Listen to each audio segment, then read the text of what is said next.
Hey folks, welcome back to the Psychedelic Podcast. This is your host, Paul F. Austin, and today we're diving into a fascinating journey that spans from the counterculture movement of the 1960s to modern corporate leadership, all weaving in psychedelics. I had the pleasure of speaking with Paul Karasik, one of America's leading sales and management consultants who has worked with Prudential, Mercedes-Benz, and AT&T, among many other names. But what makes Paul's story particularly compelling is his remarkable journey from co-founding one of the first alternative communities in the United States to becoming a corporate leader, and now returning to the psychedelic space with a fresh perspective on conscious leadership. So our conversation explores how psychedelics can transform leadership through heart-centered approaches, why the healing potential of psychedelics was initially missed in the 1960s, and how we can build conscious business practices that serve both profit and purpose. Paul brings decades of experience into the psychedelic space, having been a member of the early psychedelic communities in New York and California alongside Timothy Leary and Ram Dass. His ninth and most recent book, Getting High on Leadership, explores the intersection of elevated consciousness and effective leadership. So in our conversation together, Paul and I discuss his journey from Thompson's ranch Commune to corporate America, how addiction shaped his transition to leadership, the distinction between a psychedelic experience and psychedelic healing, the power of heart-centered leadership in business, and his vision for the Psychedelic Awakening Conference, which took place in Los Angeles in early October. For listeners interested in leadership and psychedelics, I recommend checking out an additional episode with Eric Kaufman, number 234, entitled Beyond Egomyopia, Shifting Culture Through Conscious Business. All right, that's it for now. Let's get into my conversation with Paul Karasik. So Paul, it's great to have you on the podcast. Welcome. Good to see you too. I was thinking this is a great time to get information out there, and obviously that's the purpose of the podcast. But I was thinking I just want to rap with Paul for an hour. So there we go. So one thing that I find to be fascinating about your story is, there's a lot of talk in the psychedelic space about communes and intentional communities and living more collectively. And you actually had the, I would say, distinct pleasure and honor of living in an intentional community back in the day. And if I'm not mistaken, it was in Joshua Tree or around Joshua Tree. Mm-hmm. And I remember us having a few conversations about it. So I'd love to start there. Tell us what it was like to live in a commune in the 60s, the 70s, when you were there. Why'd you join? What the intention was behind that? What did you learn and notice and observe as being part of that? Yeah, it was an interesting phenomena.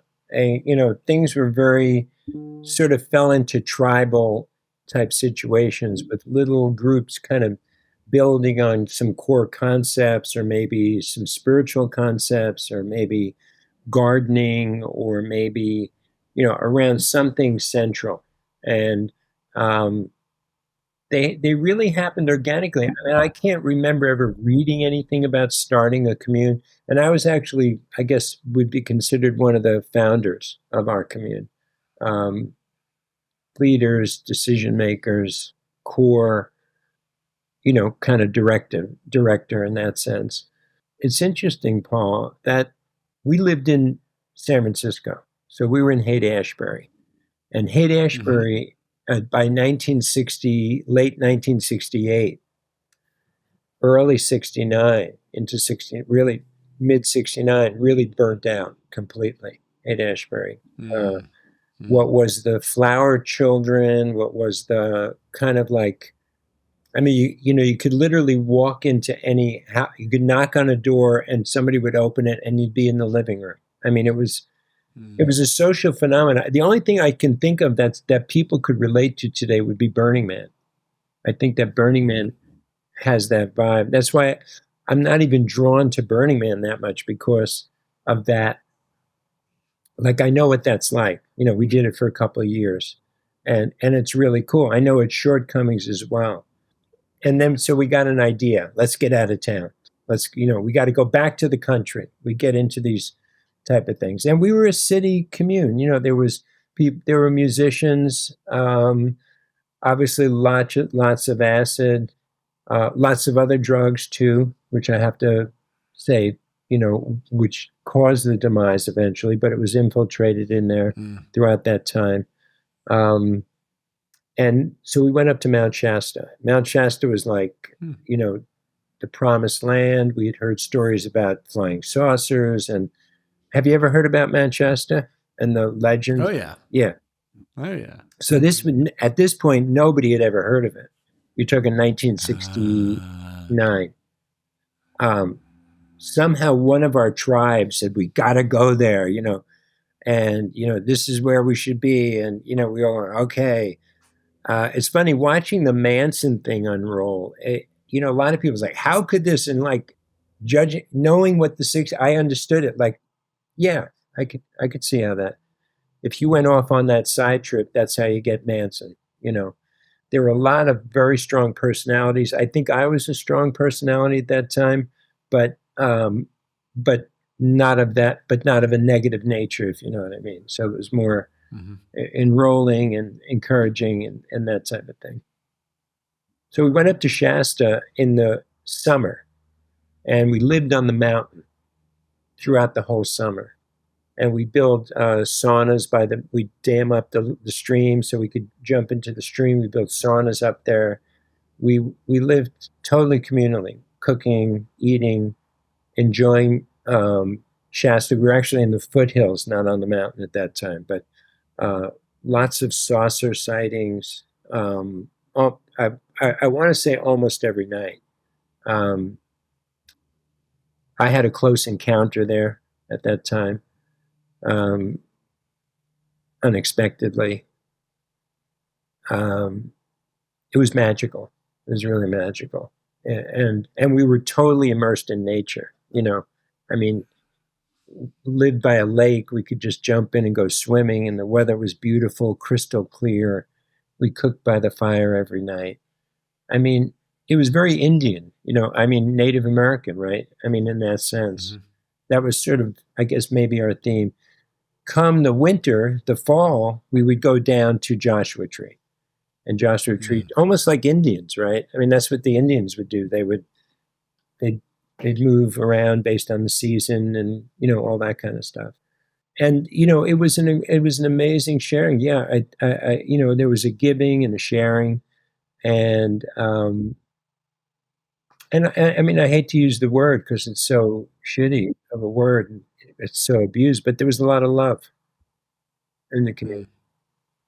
There was a lot of care for people. I mean, you could do a movie on it for sure. And when we were in Joshua Tree, we became sort of famous. There was some notoriety about us. And so we would have people coming, like reporters and journalists, and like, how do you do, you know what I mean? They'd want to know about all this stuff.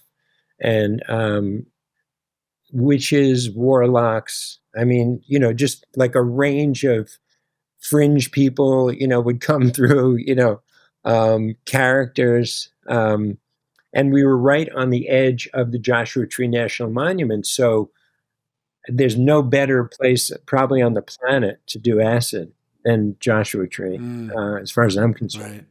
Right. And the monument is all completely no human beings at all. So we could just hike right in where there were no roads or anything. And people would do ceremonies, full moon ceremonies. And we built saunas and steam in Joshua Tree also. We built it into the ground, and then we had showers. But it was a great time. What we didn't figure out, Paul, was how do you keep the boat alive? How do you keep money coming in, right? All that. I was too. And as a leader, I have to take credit for that, saying, we didn't have any core financial. It's funny, we got sort of like Burning Man. We always had what we wanted. There was always an abundance of food. I remember meeting Tim Leary in Laguna Beach one night with this very famous lawyer who had a big, high-profile case at the time, and Tim gave me an ounce of hash, which always to me always was like, you could say anything you want about Tim Leary, but like that ounce of hash, every night we'd break it out and we'd take little pieces off it and we'd share it around the circle. And our circles would grow. Our circles would grow to like 40, 50 people. I mean, like I said, the core group was, regular tribe size, maybe 12, 15. But then all these people would constantly be coming. And usually they brought things like that. But somehow we were in a slump. And Tim, so we'd have a big ceremony. We shared all of it with everybody. And it was great. Yeah. So how did you go from being a director of a commune? Which commune was it, by the way? What was the name of it? We were called Thompson's Ranch, and that's Thompson's Ranch. And that's how people wrote about us. Was that place is still in Joshua Tree. It was turned into a B&B, and maybe not Airbnb, but a bread and breakfast. Get better breakfast. At this time, it's still kind of thriving on, but. Yeah, Thompson's Ranch, and it was a phenomena. It was a dream. I think it was a lot like Burning Man. I really do. In that sense, you can't sustain it, but like, wow, it's so nice to plug into, and be in that, swim in that, that vibe of just giving and sharing and that type of thing. And of course, lots of sex, rock and roll, music, and all the other stuff. So. How did you go from that to being one of America's leading sales and management consultants, working with, Prudential, Mercedes-Benz, AT&T, IBM? You've created sales and management programs. You were the founder and president of the American Seminar Leaders Association. So you've had quite a career in business, traditional business. It's not like you went and became a tech founder, like a lot of people do after they come out of Burning Man. Right. You went from commune life to Wall Street, for lack of a better term. And I'm curious, like, how did that happen? What was the next part of the unfolding of what happened with you and how that ended up? Well, it was the fact that I became a drug addict and an alcoholic. And this happened to so many people back then, that we didn't know we had those tendencies. We didn't understand addiction the way we do today. And there just wasn't as much information about it. I mean, think about it, right? You're talking about the Stone Age in mental health at that time. Thorazine, they don't even give Thorazine anymore. I mean, these are horrible. Shock therapy. And like a lot of us, we thought, oh, acid's good. Well, let's try this. What is that? That could be good too. And let's try that. And let's try that. And it became sort of a mishmash, of like, let's alter our consciousness, but not, the word we were missing, Paul, is heal. We didn't know the word heal. And so it was more experience. There's a difference, right? You're a facilitator. There's a difference between experience and healing, right? They're almost independent of each other, I want to say, except that the experience causes an awakening, which then allows for the healing. But we didn't know that. So imagine a world where you don't even know that word. And you're doing psychedelics and having wonderful experiences. Where do you think that leads you, right? You just keep wanting more experiences. Right. It's insatiable. Sensation. And that, of course, solves the immediate problem of the screwed up mental, which today we understand. And now people like you and Third Wave and Psychedelic Institute, we're all getting on board with the fact that needs to be the focus. And I always interject, and I think you've heard me say it at lunch at point, recreation means to recreate connection to the soul. So that's healing too, when it's done properly in recreation. So there's a place for healing and very creative ways to use psychedelics that are fun too. And, that's a word that I think we need to bring back from then. I'm not a real nostalgic person. In fact, I think we talked more, as much as I could talk about the past in this podcast today, because it just so doesn't mean anything. But I know it gives the listeners a chance to understand where I'm coming from in my experience. But now the real power of psychedelics today can really manifest, in my opinion, because we've included. And so we don't have to throw away the idea of going to a wonderful event and sharing time with people and experiencing higher levels of consciousness with them, and feeling guilty about it if it's in the realm of connection and not running, if it's in the realm of infusing life with more life as opposed to going away from life. So my path led me down to addiction, and I remember being in an AA meeting, or actually an NA meeting, Narcotics Anonymous, and in New York City in Midtown, and sitting to the right of me was a musician who had the #1 record on the jazz charts, and sitting to the left of me was a girl that had her a #1 pop record on the pop charts. And I thought, this is a good club. I like this. Like, I'm with people I love to hang with here. And I mean, I can't even give you the list of people that were in AA at that time and NA that I got a chance to spend time with, and some of them are gone, but they were all great musicians. They're all great musicians, and we all got struck by the same thing. We just didn't see it. I mean, at a point, you knew you were it, but we just didn't see it coming. For me, it kind of snuck up, and finally bottomed out and said, "Okay, I've got to get my life together. I can't be just on the fringe here, musician, songwriter. I've got to get myself together, and in the straight world." And that's when I kind of left all psychedelics and just said, what do I know how to do? I want to build a career. And, that wasn't built on addiction and psychedelics. And really, I shunned psychedelics, Paul. And I never wanted to give psychedelics any kind of even credit in my mind. I would deny that I had the spiritual experiences that I had. I would say, oh, those are just, get in the real world, man. Go to another AA meeting and, buckle down and write another book. And I became frantic and wrote, you had a great expression at lunch when we had lunch in Santa Monica a while back, clawing. I love that. I took that, by the way. I love that. That's so, clawing, just clawing, like another book, another TV show, CNN, put out a record, write another book, get on another stage, and I was in that whole thing. And it's devastating.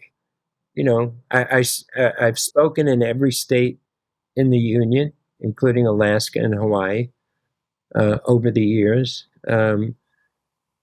I've coached, I don't know how many people, executives, very high level executives in corporations.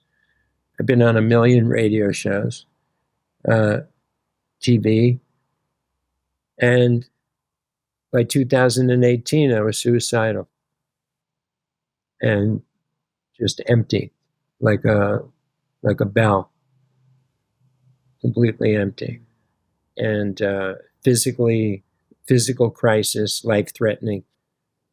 And, that's the wake-up call. Did you ever get a wake-up call? I've had a few wake-up calls. I mean, both professionally, but also personally. Psychedelics have helped get out in front of those. That's what I find to be one of their biggest benefits, is they help you to see ahead of the curve a little bit, to potentially avoid or prevent wake Yeah. up calls, but I've had a fair share of my own wake up calls. Nothing life threatening, but certainly things that threw me off for a period of time, including recently. I've had some health issues that I've had to navigate and figure out that were related, I believe, to addiction in some form. And I'm now finally on the other side of that. But for a year and a half, I couldn't figure it out. I essentially had a bit of a mysterious medical issue that I couldn't get sorted whatsoever. Yeah, that's usually the way the wake up comes. It's usually that the physical thing. So I got that. Yeah, something's not right when you get that physical illness. You know that you're not in tune with your soul, and it's very humbling.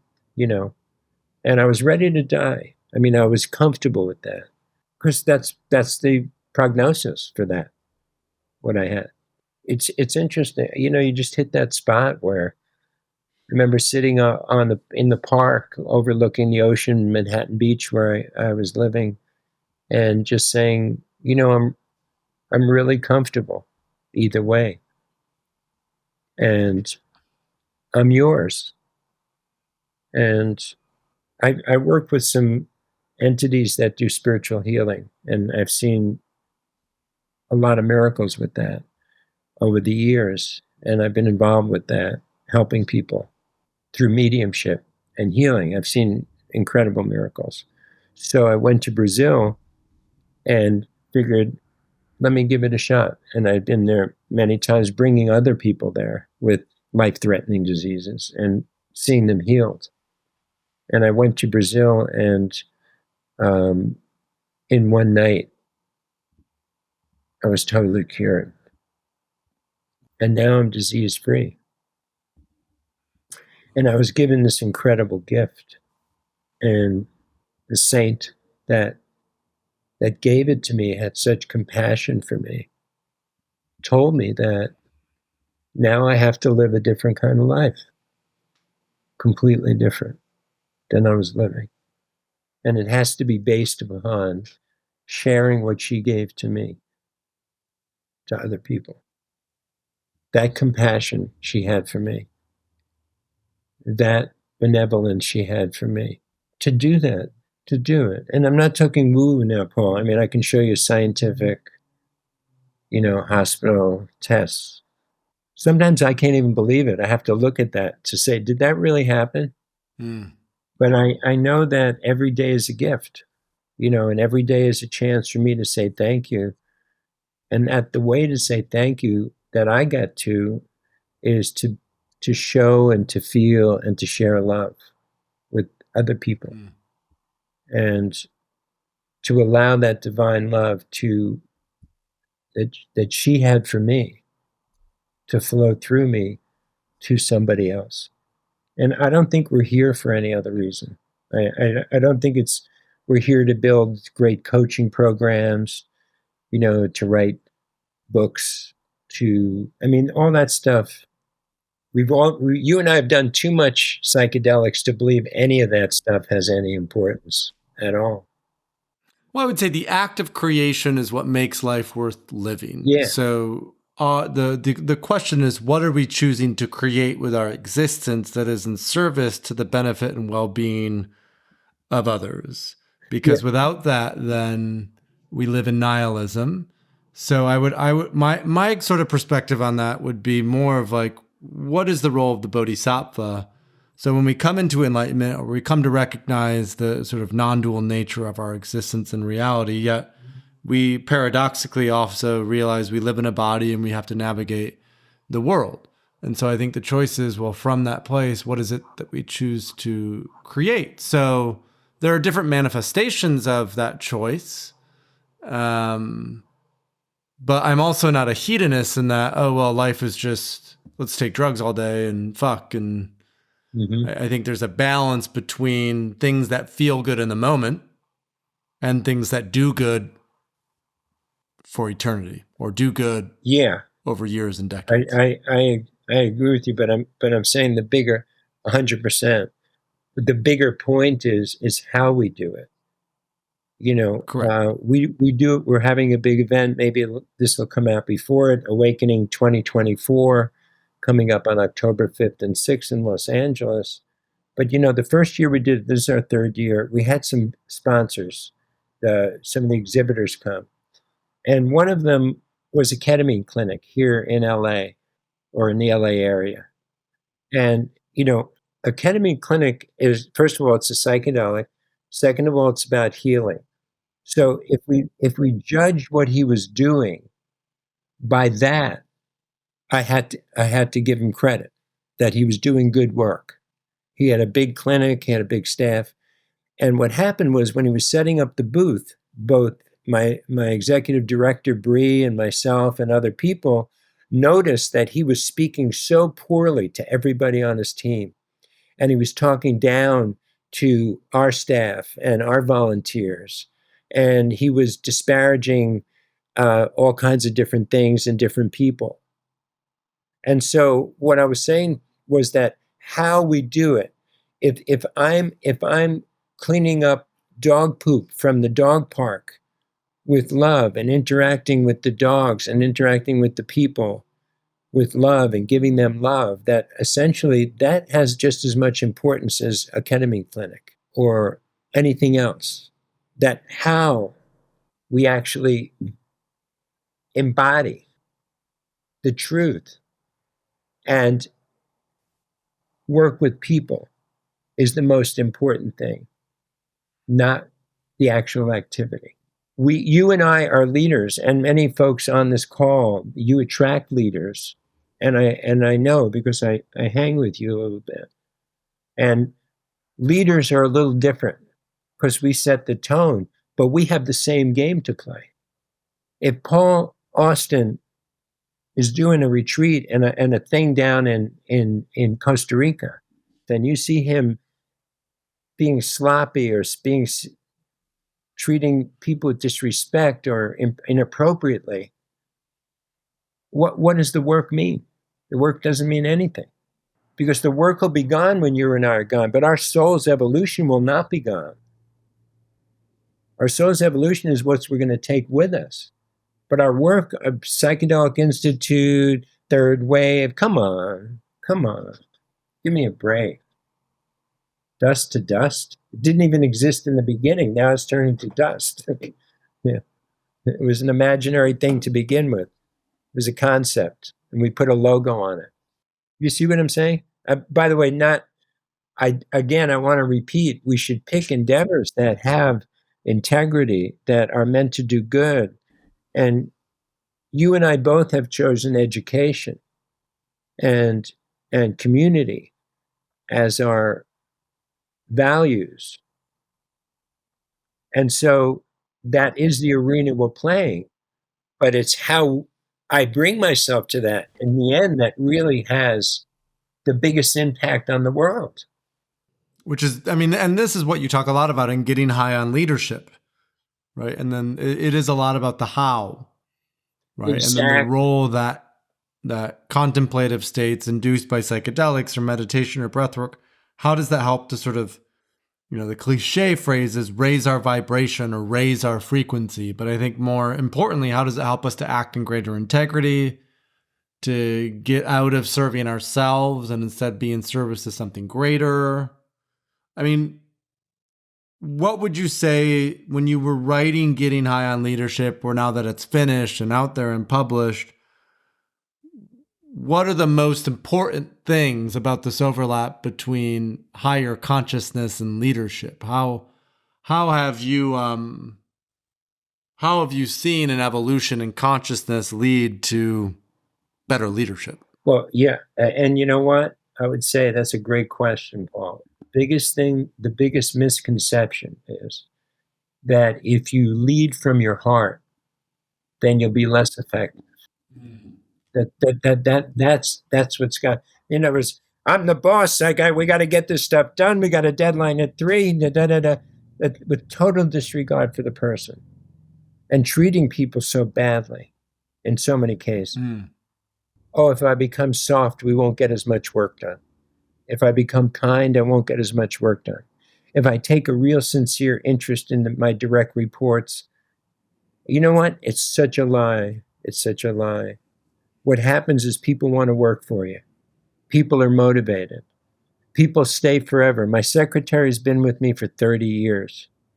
My first marketing, by the way, I'm not saying this to make myself big. I'm just saying I didn't have to go out and hire a new secretary every 3 or 4 years. That saved me $1 million, Paul, in searches, in time, in interview over the course of a 25-year career. Yes? And that's what people as we become more refined in our leadership and treat people in a more refined way, we get more done. People, they want to work for you. They're attracted. They call you, can I volunteer? You see what I'm saying?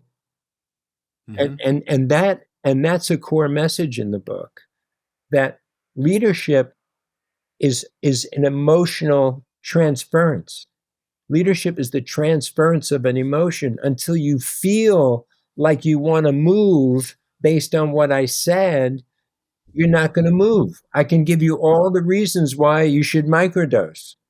Until you feel or hear or get connected to something internal, an embodiment of a feel, you don't do the microdose. Or anything you're going to anything that's suggested. And so if a leader is going to be effective, they have to get on that emotional plane with their people. And that's hard for a lot of leaders. That means you have to be willing to stand naked. You have to be able to make a mistake. You have to be able to say, I don't know. They have to be able to say, what do you think? How do we do this? You have to be able to collaborate. You have to, and you know what the other message is, Paul? The book is really short and it's a quick read, but I'll save everybody a lot of time here. Doesn't the magic happen when you let your ego go in a leadership position? Isn't the best stuff happen when that happens? Yeah, it's what Eric Kaufman, who we had on the show last year, he calls it ego myopia. When we can't see outside the confines of the ego, then that we become the very block preventing the organism from further growth. And I think all of this is especially relevant. A lot of these old leadership styles were because we thought we lived in a world where everything was inert or inanimate. This was the sort of industrial world, and it was just a matter of drive to succeed, ambition, growth at all costs, do what I say needs to get done because I'm the boss. Right.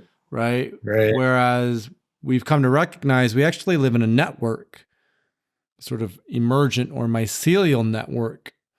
And what matters a lot more is our capacity to listen and our capacity to adapt and our capacity to create and problem solve. And the biggest block to that is an ego that is rigid and restricted and convinced of its own superiority, so to say. Working in corporations for 35 years as a consultant, I've gone home crying sometimes, Paul. Just emotionally so sad that the function of the organism is so screwed up because people can't get their egos out of the way, and they destroy such great companies, such great ideas. And it just, that's been my work. And of course, shoemaker, look at your own shoes. I see how it got in my way in my career. You're absolutely right. It screws everything up, everything. And by the way, I don't know, when a leader has those emotional connections and can do one thing, and this is in the book too. If you just had one skill, and that is to be able to identify talent and enroll them, you really wouldn't need any other skill, right? And that's, I would say that is what I've found to be in, being an entrepreneur and kind of small-time business CEO, that is often the hardest skill to master, is finding great talent and enrolling it consistently. I've been very fortunate that here and there I will find great talent, but it's been tricky to establish a formula, so to say, of how to always make sure it's like what you said, a lot of time and energy is wasted when you bring in people who aren't aligned Oh my for God. various reasons. Yeah. You know? It's $500,000 to replace a mid-level manager. Right. $500,000. Can you imagine if you just created great relationships with the right people and didn't have that? And we talked about, you and I have danced around some ideas and some projects. It's always about that. It's always about having the right team. That's the whole secret. When you have the right team, and what's the right team? That you're aligned in your mission, you're aligned in your vision, and you're aligned in your values. And when you have that alignment, now you have the structure to practice what we were talking about before, which is your own evolutionary process and learning how to operate more from your soul, less through your ego. When you do operate your soul coming through your ego, and you know what I'm talking about, when that care and love and compassion comes through, and that's really, I've seen it work and I know it works, but it takes more enlightened leadership. And that's why leadership has always been my focus for so many years now, because if we can get to the leaders with psychedelics, if we can help heal the leaders with psychedelics, then I think the world would change much faster. And that's really my focus. And you're a part of that. I mean, watching you evolve has been just beautiful. I such a big fan of Third Wave, and I rarely a day that I don't mention your name, frankly. So Thank you. That's yeah, very sweet. of who's doing good work, Let's talk about Psychedelic Awakening, because you have this conference coming up in LA, October 5th and 6th. It's, the third time that you've hosted it. And we've already talked about, leadership and psychedelics affecting leaders.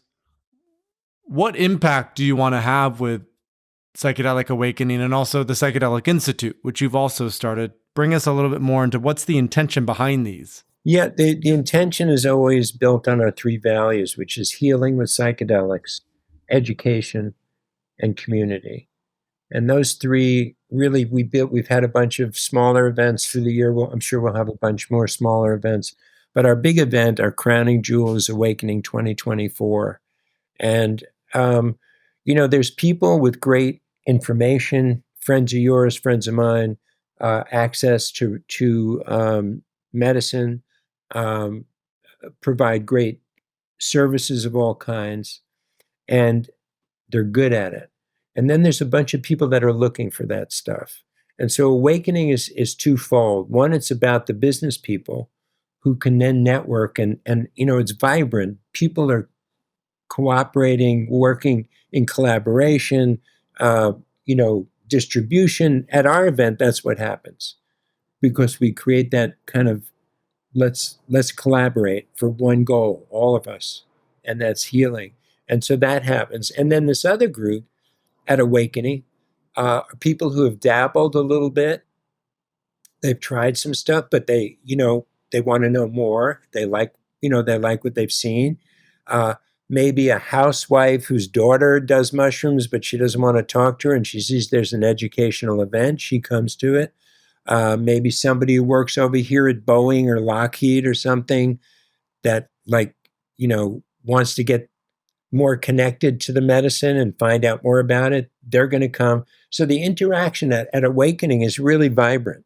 Both, the people with the services are really excited. The people who are kind of curious and learning.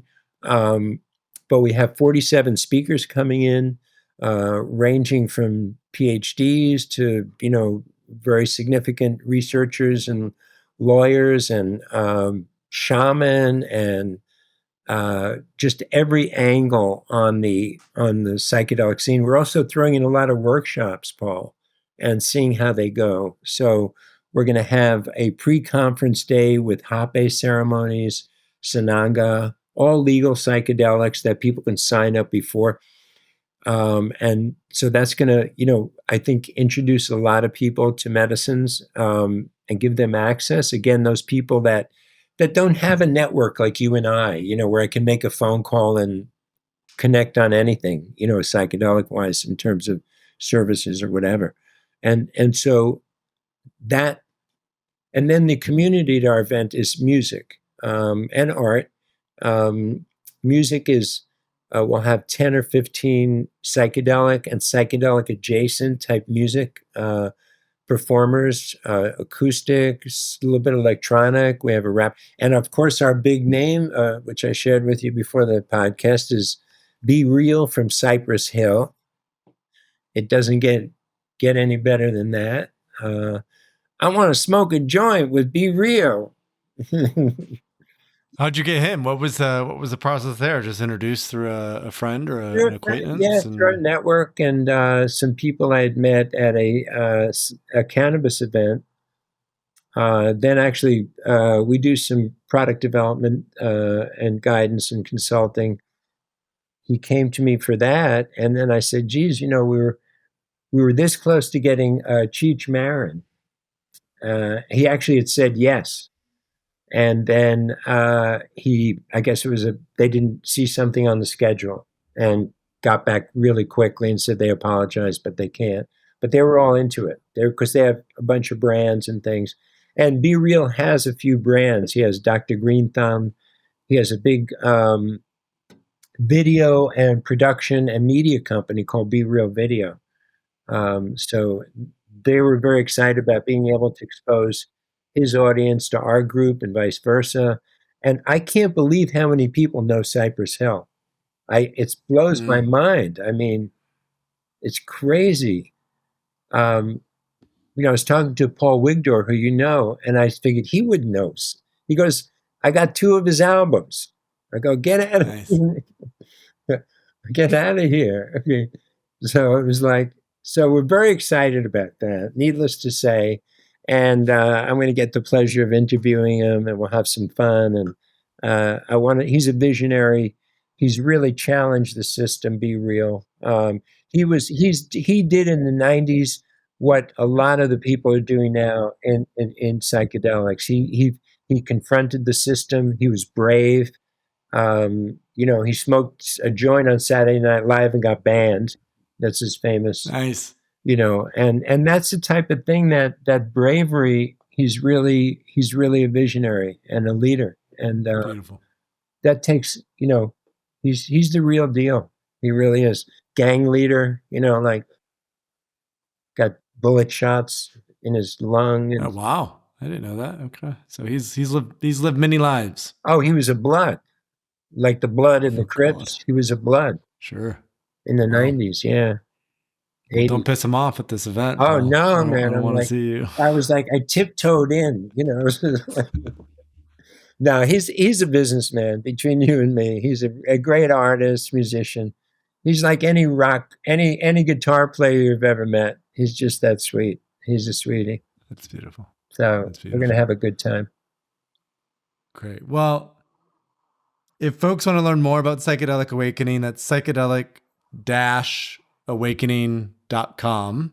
And hopefully this comes out in time for the upcoming one. If not, get on the email list, check out some more of the local events that they're hosting in mostly the LA area.